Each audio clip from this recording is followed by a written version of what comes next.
గుంటూరు జిల్లా మంగళగిరి కొలనకొండలోని హరేకృష్ణ గోకుల క్షేత్రంలో సీఎం నారా చంద్రబాబు నాయుడు పూజలు చేశారు. గోకుల క్షేత్రంలోని వెంకటేశ్వర స్వామి ఆలయ నిర్మాణంలో భాగంగా గర్భాలయంలో అనంత శేష స్థాపన కార్యక్రమంలో సీఎం చంద్రబాబు పాల్గొన్నారు. ఈ కార్యక్రమంలో సుప్రీంకోర్టు విశ్రాంత ప్రధాన న్యాయమూర్తి జస్టిస్ ఎన్వీ రమణ, అక్షయ్ పాత్ర అంతర్జాతీయ అధ్యక్షులు మధు పండిత్, మంత్రులు, స్థానిక ఎంపీ నరసరావుపేట ఎంపీ శ్రీ లావు కృష్ణదేవరాయలు ఈ కార్యక్రమంలో పాల్గొన్నారు.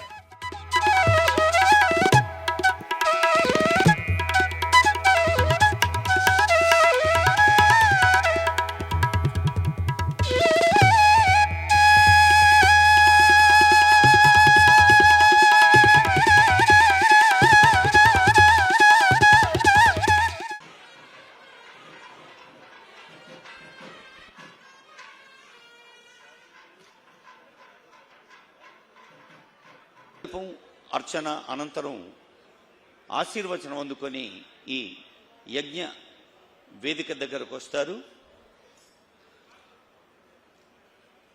హరే కృష్ణ నామాన్ని ప్రతిధ్వనింపచేస్తున్న ఇస్కాన్ మనందరికీ తెలుసు, ఈ ఆధునిక ప్రపంచంలో అన్ని దేశాలకు అంతర్జాతీయ స్థాయి శ్రీల ప్రభుపాద వారు ఒక మాట చెప్పారు. వారు కలకత్తాలో ఉన్నప్పుడు ఒక దగ్గర అందరూ తిని అంటే బాగా తిన్నాక మిగిలిన ఆహార పదార్థాలని పేద పిల్లలు వచ్చి వాటిని తీసుకుంటున్న దృశ్యాన్ని చూసి శ్రీల ప్రభుపాద వారి హృదయం కరిగిపోయింది. నేను ఎప్పుడు వెంకటేశ్వర స్వామి మా ఇంటి కులదైవం. మా ఇంట్లో నుంచి నేరుగా చూస్తే మంగాపురం సైడు గోపురం అక్కడంతా కూడా 3 నామాలు కనబడుస్తూనే ఉంటాయి. ఇంట్లో నుంచి పైన ఎక్కి చూస్తే తిరుమలలో ఉండే 3 నామాలు ఇంటి దగ్గర నుంచి చూసే అవకాశం వస్తుంది. నేను నమ్మిన దేవుడు, నమ్ముతున్న దేవుడు, నేను ప్రార్థించే దేవుడు వెంకటేశ్వర స్వామి అని చెప్పి కూడా నేను మీకు తెలియజేస్తున్నా. ప్రతిరోజు ఒక 2 నిమిషాలే నేను ఒకటే కోరుకుంటాను. దండం పెట్టుకొని 1 నిమిషం ప్రార్థన చేసి, ఇప్పుడు ఒకసారి చూస్తే నాకు ప్రాణ భిక్ష పెట్టింది కూడా వెంకటేశ్వర స్వామి. అదొక మిస్టరీ కూడా.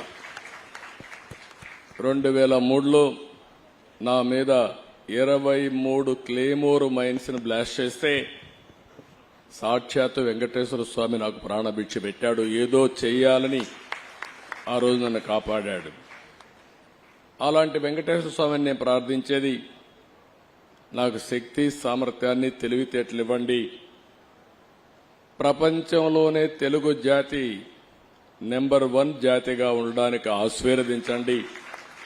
ప్రపంచంలోని ఇండియన్స్ అందరూ కూడా గ్లోబల్ సర్వీసెస్ అంటే ప్రపంచంలో ఉండే ప్రజలకు సేవలు అందించే అవకాశాన్ని కల్పించండి.